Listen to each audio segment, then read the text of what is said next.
A paz do Senhor Jesus, tudo bem? Hoje nós vamos estudar a lição 7, a grande tribulação. Mas antes de entrarmos na nossa lição, eu queria comentar que se os irmãos leram a lição 8, vai ver que tem alguns pontos em comum com a lição 7. Então, algumas coisas lá da lição 8 eu acabei trazendo aqui para a lição 7. E também vou estar acrescentando, tanto na lição 7 como na lição 8, alguns tópicos que não foi abordado pela revista. Como, por exemplo, eu vou comentar sobre os 7 selos, né? E na próxima aula, talvez as trombetas, as taças, vou comentar algumas coisas que não estão na revista, mas que eu acho que é importante. Então, eu vou estar complementando algumas informações, tá bom? Vamos lá.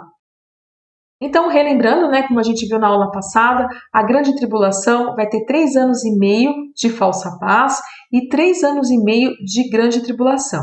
A questão é, o que acontece para acabar essa falsa paz? Lembrando, né, que a igreja foi arrebatada, que aqui ficou um caos, aí vai se levantar um líder que vai colocar ordem e tudo mais, aí vai ter um momento de falsa paz, tranquilidade. Seguinte, vamos lembrar um pouquinho aí do povo judeu. O povo judeu ele teve início quando o Senhor chamou Abrão, né, depois se tornou Abraão, e fez uma promessa de seus descendentes seria grande, seria uma grande nação. E o Senhor abençoou o povo judeu e todos aqueles que abençoassem, os judeus também seriam abençoados. E desde o momento que o Senhor escolheu o povo judeu, Satanás vem tentando destruir a todo custo. Mas a gente precisa lembrar que o povo judeu, eles não reconheceram Jesus como Messias, como Salvador. Eles esperavam que seria um grande rei, com pompas, e que ele viria libertar o povo judeu da forma política, econômica daquele momento. E não foi isso que aconteceu. Veio o nosso Senhor Jesus de uma maneira o quê? Muito humilde. Né? E ele veio nos libertar, nos dar salvação, uma parte espiritual e não política e econômica. Vamos lá. E aí, quando o anticristo aparecer, ele enganará o povo judeu de tal forma que eles acharão que ele é o Messias. O anticristo, como a gente falou na aula passada, ele tem o poder de persuasão, de convencimento e tudo mais. E os judeus vão olhar o jeito dele lidar, olha, esse daí realmente é o Messias. E vai ter até uma aliança entre o anticristo e os judeus. Só que quando o anticristo ordenar que ele seja adorado como um Deus, aí os judeus não vão aceitar, porque os judeus adoram apenas o único Deus, e aí eles não vão querer isso. E aí é que vai começar o que? A perseguição aos judeus e a todos aqueles que não adorarem a besta, o anticristo. E aí começa essa grande perseguição, até que no final os judeus eles vão clamar, né, pelo verdadeiro Messias, e aí Jesus vem salvar o povo judeu. Então, nesse momento, quando o anticristo ele pede para ser adorado e tudo mais, é que há a quebra aí dessa falsa paz. Vamos lá. O anticristo, né? Só relembrando, a gente já viu nas aulas passadas, ele vai ser um ser humano, um homem usado pelo diabo, que possui muita habilidade, muito inteligente, principalmente persuasivo e fará sinais e prodígios e será ajudado por um outro homem conhecido como falso profeta. E quem será esse falso profeta? Esse falso profeta também é um homem usado pelo diabo que ajudará o anticristo a impor uma religião mundial, enganará o povo, persuadindo a adorar o anticristo como um Deus. Será feita a imagem do anticristo para que o povo adore e quem não adorar, morrerá. O diabo também lhe dará poder para fazer maravilhas, de maneira que fará fogo descer do céu à terra. Isso está escrito lá em Apocalipse, capítulo 13, o verso 13. Então o falso profeta ele vai vir para ajudar o anticristo a impor uma religião mundial. Nos dias de hoje, a gente começa a já ver alguns movimentos, né, do ecumenismo, né, que são a junção das religiões. Vamos ter uma única religião, a gente tem que respeitar. Ok, respeitar a gente tem que respeitar mesmo, mas não é aceitar. E aí, a gente já percebe algum desses movimentos aqui de uma forma muito sutil, mas ainda haverá na grande tribulação essa imposição da religião mundial, uma única religião, e que é para adorar quem? O anticristo, como se ele fosse um Deus. O sinal da besta. Qual será o sinal da besta? Vamos ler em Apocalipse capítulo 13, verso 18. Aqui há sabedoria, aquele que tem entendimento, calcule o número da besta, porque é o número de um homem, e o seu número é 666. Então, portanto, é o 666. Esse é o sinal da besta. E para que servirá esse sinal, né, esse número da besta? Vamos aqui, para controlar as pessoas e saber quem serve o anticristo ou não. Apocalipse 13, do verso 16 e 17, nos diz assim: E faz que a todos, pequenos, grandes, ricos e pobres, livres e servos, lhes sejam posto um sinal na sua mão direita ou nas suas testas, para que ninguém possa comprar ou vender, senão aquele que tiver o sinal ou o nome da besta ou o número do seu nome. Ou seja, para poder negociar na grande tribulação, você vai precisar ter o quê? O número da besta, ou na mão direita ou na testa. Então, quer dizer, vai ser uma forma que o anticristo vai ter para controlar. A pessoa precisa comprar alimento, a pessoa vai ter que abastecer o carro, vai ter que fazer as coisas aqui. Para isso, ela precisa ter este número. E quem não tiver esse número, o que vai acontecer? Com certeza vai ser perseguido pelo anticristo e vai ser morto. As trindades. A gente observa ao longo da Bíblia, todo momento, o inimigo de nossas almas querendo imitar, querendo enganar as pessoas. Quer dizer, ele tenta imitar a Deus, a Cristo, mas sempre com a intenção de enganar, de persuadir o povo para o engano, para o erro, para o pecado. E a gente tem aqui, né, a Trindade Santa e a Trindade Satânica. A Trindade Santa é o quê? Deus. Aí a gente tem aqui na Satânica o diabo, Jesus e o anticristo, e o Espírito Santo e o falso profeta. A gente observa que ele sempre tenta imitar a Deus, até nessa formação aí da Trindade. Mas nós sabemos que a Trindade Santa é a verdadeira, é aquela que nos ajuda, é o único Deus em 3 pessoas. Amém? Vamos lá. A ira do Senhor se manifestará. O nosso Deus é misericordioso, é longânimo, é justo, ele sempre dá oportunidade. Desde lá da época dos profetas, o Senhor sempre levantou uma pessoa. Para quê? Para falar, para trazer o povo ao arrependimento, para ter esperança na vinda do Messias. Aí, com a vinda de Jesus, começou o anúncio das boas novas, o Senhor Jesus falando, os apóstolos pregando. Nos dias de hoje, tem pastores, evangelistas, nós que estamos falando. Mas a maioria das pessoas, elas não reconhecem, não aceitam, não se arrependem do pecado. Mas o Senhor sempre dá chance, o Senhor é misericordioso. Porém, quando chegar na grande tribulação, a ira do Senhor contra o pecado vai ser grande. Vai ser muito grande o juízo dele, né? E aí vai ser assim implacável. Implacável. Ou você vai estar na mão de Deus, ou você vai cair na mão de Deus, ou você vai cair na mão do anticristo. Nesse período, não tem muito para onde ir. É sofrimento do começo ao fim. Do começo ao fim. Vai ter salvação? Vai ter salvação. Mas essa salvação vai ser muito difícil você conquistar. Por quê? Porque o anticristo vai torturar, o anticristo vai perseguir. Por isso que vai ser tão difícil se manter fiel a Deus. Mas vamos lá. Um dos juízos que o Senhor vai estar enviando à terra é o que está escrito nos 7 selos. Vamos ler, está lá no livro de Apocalipse. E vi na destra do que estava sentado sobre o trono um livro escrito por dentro e por fora, selado com 7 selos, e vi um anjo forte bradando com grande voz: Quem é digno de abrir o livro e desatar os seus selos? Eu chorava muito, porque ninguém foi achado digno de abrir o livro, nem de o ler e nem de olhar para ele.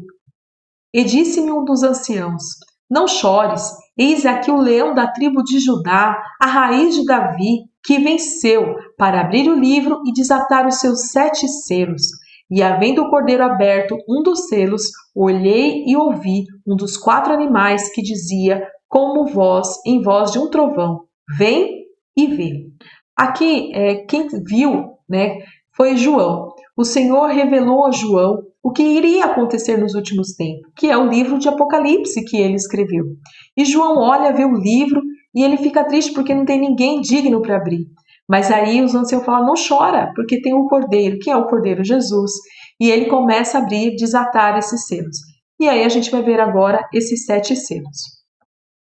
Os 4 primeiros selos, eles são conhecidos como os 4 cavaleiros do Apocalipse, que vai falar sobre os cavalos que João via. E a gente precisa ter em mente que o livro de Apocalipse ele tem muita simbologia, muito símbolo, muitas coisas. O que importa não é o símbolo, vai vir o cavalo, será que vai vir um cavalo mesmo do céu? Não é isso.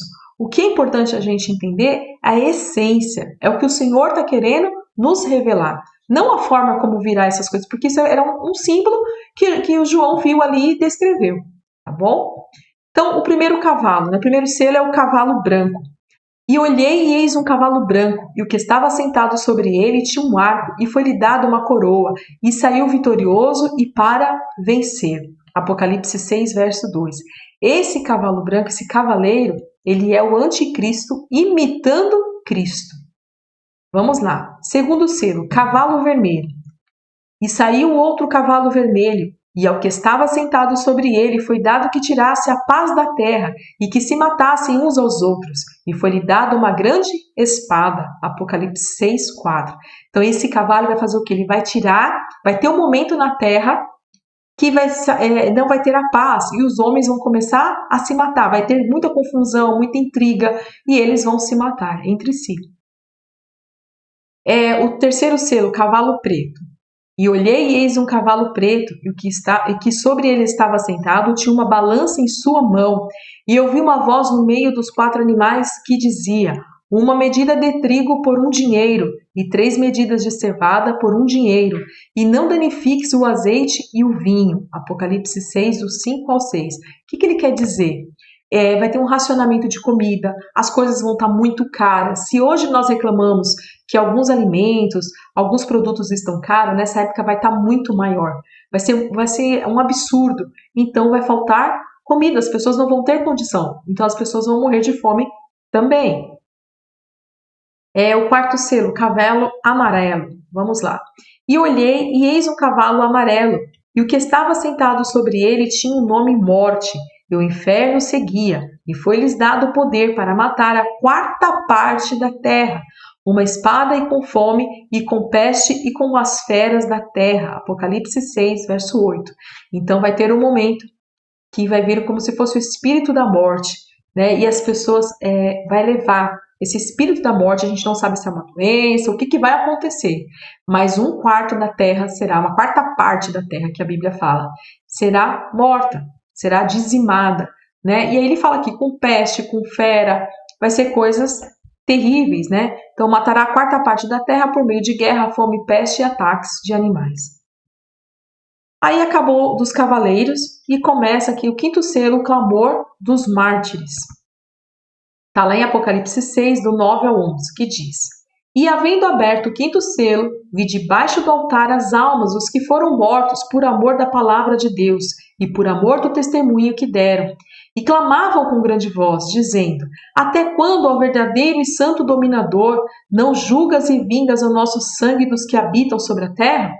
E foram dadas a cada uma comprida vestes branca, e foi-lhes dito que repousasse ainda um pouco de tempo, até que também se completasse o número de seus conservos e seus irmãos que haviam de ser mortos como eles foram. Aqui são pessoas que morreram na grande tribulação, mas que não negaram o nome do Senhor. Eles reconheceram que eles erraram, que eles não, antes do arrebatamento da igreja, eles não criam, não foram verdadeiros, não foram puros de coração, mas aqui nesse momento, como o pessoal fala, a ficha caiu. E aí eles falaram, não, nós vamos ser fiéis agora. E aí eles pagaram com a própria vida. Então, fala aqui que é o clamor dos mártires. E a Bíblia revela que eles estão ali debaixo do altar.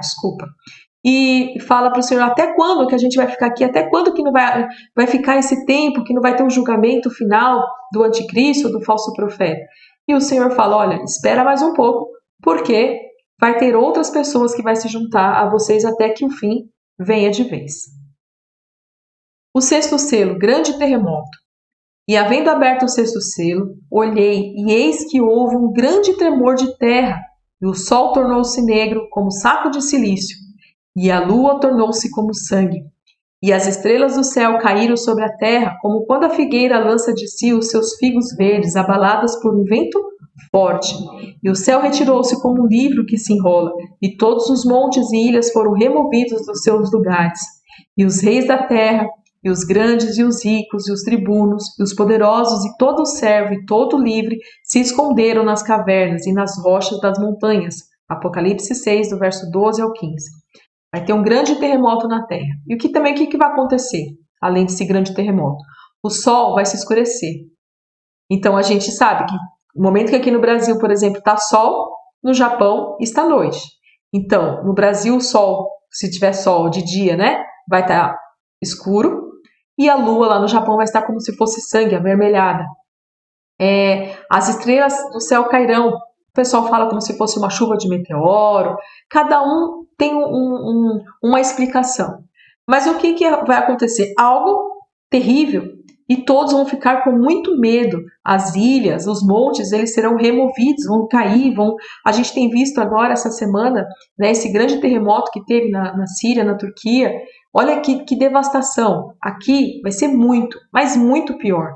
Então, o que vale a essência. Como vai acontecer, eu não sei, mas vai ser algo muito triste, muito terrível. A gente tem que entender que tudo que vai acontecer na grande tribulação é muito pior do que nós vemos aqui hoje. Então, esse terremoto que a gente tem visto na televisão, da Síria, da Turquia, que a gente vê tudo devastado, não sei quantos mil mortos, nesse período vai ser muitíssimo pior. Por isso que, como eu falei na aula passada, e eu vou continuar falando até a última aula, não se preocupe com a grande tribulação. Conheça, saiba, porque está na palavra de Deus, a gente precisa conhecer.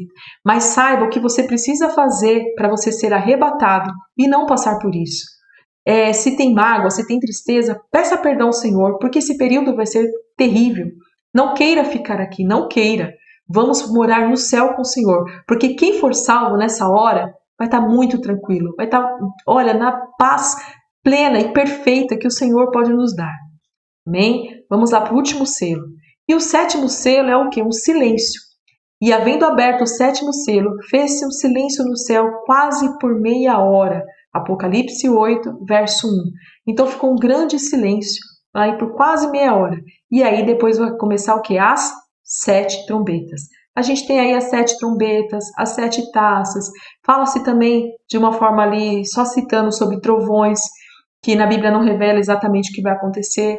Tudo isso que está acontecendo é o juízo de Deus, não é o anticristo, é permissão de Deus. O Senhor está permitindo, o Senhor está mandando essa ira, né, esse juízo para a terra. Amém? Então chegamos aqui à nossa conclusão. Na grande tribulação não tem meio termo. Ou serve a Deus, ou serve o anticristo.